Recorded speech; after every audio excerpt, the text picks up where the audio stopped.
আসসালামু আলাইকুম প্রিয় বন্ধুরা, আশা করি ভালো আছেন।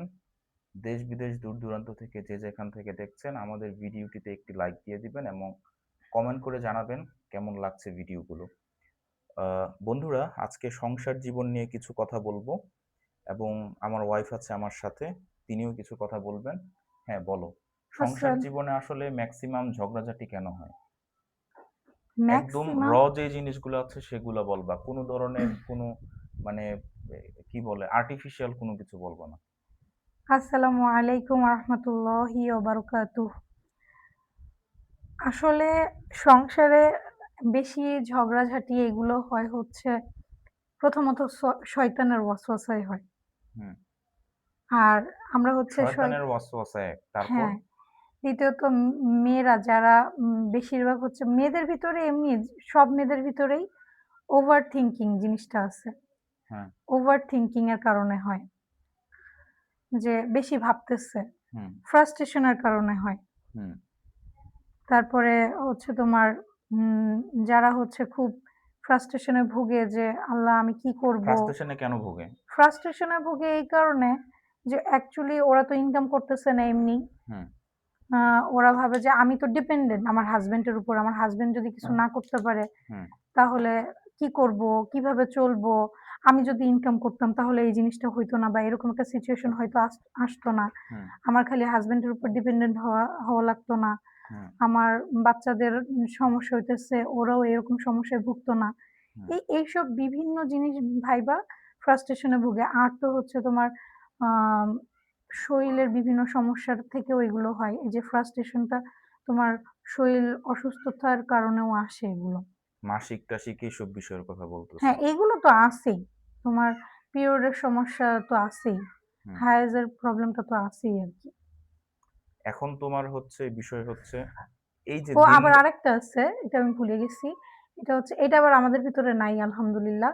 আ এটা হচ্ছে মেক্সিমাম মেয়েরা দেখা যায় অন্যের কথায়, এইটা কিন্তু অনেক ইম্পোর্টেন্ট একটা কারণ। অন্যের কথায় আ ওইটা মা হইতে পারে, বান্ধবী হইতে পারে, বোন হইতে পারে, খালা হইতে পারে, ফুপু হইতে পারে। হুম, এমনকি পাশের বাসার ভাবি আন্টিও হইতে পারে। এদের কথায়ও কিন্তু অশান্তি করে। এইটাই। তোমার দেখা যাচ্ছে তাইলে যে দিনদার মেয়ে বলা হয়, দিনদার বউ। হুম। এই দিনদার বউ বলতে কোনো কিছু নাই। না, দিনদার বউ বলতে আসলে কি আছে? এগুলো কিছু নাই। এগুলো সব যে বোগাস না? এগুলো সব বোগাস কিনা? আমি বলব হ্যাঁ, ভোগাছি। কারণ হচ্ছে যে সংসার করবে, দাঁড়াও, এটা নিয়ে স্পেসিফিক একটা ভিডিও বানাবো। দিনদার বউ বা দিনদার দিনদার বলতে মেয়ে। আসলে কে কি বুঝে? হ্যাঁ। না, দিনদার বউ বলতে কিছু নাই। হুম। এটা নিয়ে স্পেসিফিক একটা ভিডিও বানাবো। এটা মাথায় রাখো। এই ভিডিওটা শেষ করে বানাবো। ঠিক আছে? আচ্ছা ইনশাআল্লাহ। জাস্ট এই লাইনটা মাথায় রাখো। হ্যাঁ, বলো তারপর। হ্যাঁ, কি যেন বলতেছিলাম? আচ্ছা, ভিডিও আমরা শেষ করি গাইস।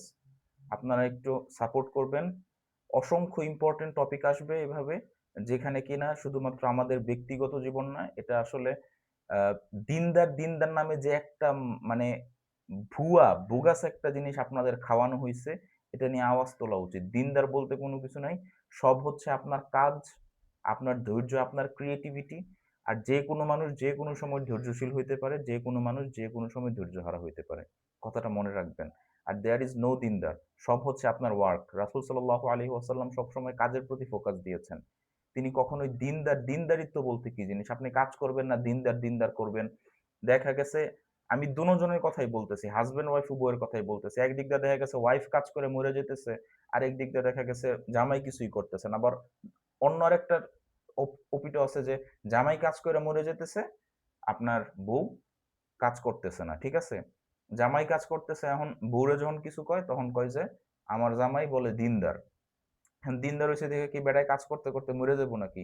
আবার অন্যদিকে বউ দেখা গেছে আপনার প্রচুর কাজ করতেছে। এখন জামাইরে কিছু করতে বললে তখন জামাই কি কয়? কয়, "আমার বউ বলে দিনদার, আমার বউ এখন আমারে কাম করতে কয়।" সো ইটস আমার আ বউয়ের ভিতরে ধৈর্য নাই। আমার বউয়ের ভিতরে ধৈর্য নাই। রাইট, দিনদার এই কারণে ধৈর্য নাই। রাইট। মানে দিনদার মানেই হচ্ছে ঐদিন একটা জায়গায় দেখতেছিলাম একটা পুরুষ মানুষ। আচ্ছা এটা আমরা পরের টপিক পরের ভিডিওতে মনে হয় আলাপ করলে ভালো না। হয়। স্পেসিফিক ইয়া দিয়েও ভিডিও করা যাইতে পারে বা এটার মধ্যে এটা কোনো সমস্যা নেই। আমরা তো ধারাবাহিক ভিডিও করতেই থাকবো ইনশাল্লাহ। ইনশাআল্লাহ। তোমার দেখা গেছে ওইদিন একজন ভ্যান চালক দেখছি বলতেছে যে বউ টাকা ছাড়া কিছু বোঝে না। হ্যাঁ? হুম, এটাও একটা টপিক। হুম, বউ টাকা ছাড়া কিছু বোঝে না। কিন্তু আমি তো একজন পুরুষ মানুষ। আমি এখন তোমারে ব্লেম দিতে পারি। তুমি টাকা ছাড়া কিছু বোঝো না। হুম, হ্যাঁ? হুম। এখন তুমি একটু তোমার সাথেই বলি জিনিসটা যে আমি যদি এটা বলি, তুমি কি আসলে টাকাগুলা নিয়ে তুমি খায়া ফেলো? বা তুমি চালগুলা যতগুলো আনি সবগুলো তুমি খায়া ফেলো মনে হয়? না, না আমি কেন খাইয়া ফেলবো? বা ফল, ফ্রুট, হ্যাঁ? মাছ, মুরগি গাইস মাছ, মুরগি যা আনি সব মনে হয় আমার বউ খায়া ফেলে বা আপনার বউ খায়া ফেলে। It's a bullshit. দেখুন আপনি যদি মানব জাতির সভ্যতার দিকে তাকান, যার উপর যে দায়িত্ব ন্যাচারালি আসছে আল্লাহ পাক রব্বুল আলামিন কিছু, কিছু জিনিস আছে। যেমন মেয়েরা হচ্ছে তার বাচ্চারে নিয়ে খুবই সেনসিটিভ। ইভেন দো কিছু, কিছু ক্ষেত্রে স্বামীর ক্ষেত্রেও। আমার মার কথা যদি বলি, আমার মা এখনো আমারে নিয়ে অনেক সেনসিটিভ। কিছু ক্ষেত্রে আমার বাপের চেয়ে বেশি। ঠিক কি না? হুম, হ্যাঁ? বা মা মারা বাচ্চাদের নিয়ে অনেক বেশি হয়। হ্যাঁ? এখন আপনার ঘরে খাবার নাই। এখন আপনারে তো আপনার বউ ইনকাম করতে যাইতে বলবেই। বলবে না? স্বাভাবিক বলবে। এখন তখন আপনি কি বলবেন? যে আপনার বউ খালি কি? নামেই দিনদার। না, না, নামেই দিনদার এটাও বলবে প্লাস বলবে যে বউ খালি টাকা টাকা টাকা ছাড়া ছাড়া কিছু কিছু বোঝে বোঝে না। না। এই হচ্ছে হ্যাঁ, বিষয়। আর তুমি আর হচ্ছে খালি আমারে খাটায় মারতে চায়। হ্যাঁ, এটাও আছে। কিন্তু আমি কি তোমাকে কখনো বলি এগুলা? বলি না। আজ পর্যন্ত বলি নাই। বলছি? বলছি? হয়তোবা রাগের মাথায় বলছি। সত্যি কথা যেটা কিন্তু এটা মন হ্যাঁ, থেকে না। হ্যাঁ, রাগের বাট মাথায়ই বলছো। কাজ করে আইসা কিন্তু তোমার পা ধরে সালাম করি প্রত্যেকবার। যাই হোক। করি কিনা তাই কও। এটা কইয়া দাও, এটা কইতে সমস্যা হ্যাঁ, কি? না তুমি প্রত্যেকবারই আমি যখন তোমাকে বলি কাজে যাওয়ার জন্য যখন আমার কথায় যাও, তখনই প্রত্যেকবারই কাজ করে আইসা আমাকে তুমি মানে যেইভাবে করার কি বলে অ্যাপ্রিশিয়েট করার যে ধন্যবাদ দেওয়ার দাও তোমার পা আরকি, ধরে সালাম শুকরিয়া করি করো। এটা বলো। হ্যাঁ, ফাদারও সালাম করো। তো এইটা কইতে সমস্যা কি? না এটা কেন এইটা তোমাদের বলতেছি না, মেয়েদের একটা এইটা সংকীর্ণতা। কেন বলতেছি এটা না, তোমাদের মেয়েদের একটা এটা আবার সংকীর্ণতা। অনেকে আমি বলি অনেকে দাঁড়াও। না, শিরকের না, পর্যায়ে না। নিয়ে যেতে পারে। এই আরে কারণে আমি বলতেছি না আসলে। ধার্মে যাই শিরক। আমি মুসলমান। আমারে হাজারো কাফের ফতোয়া দিলে কোনো লাভ নাই। আমি জীবনও কাফের হবো না। ইনশাআল্লাহ। বাংলাদেশের সবচেয়ে বড় কাফেরের যিনি ইন্ডাস্ট্রি রাখেন তিনিও যদি আমার বিরুদ্ধে ফতোয়া দেয় ডোন্ট কেয়ার। কারণ আমি জানি আমি কি জিনিস। আমি মৃত্যুর পর আমি আল্লাহর কাছে জবাবদিহিতা করব।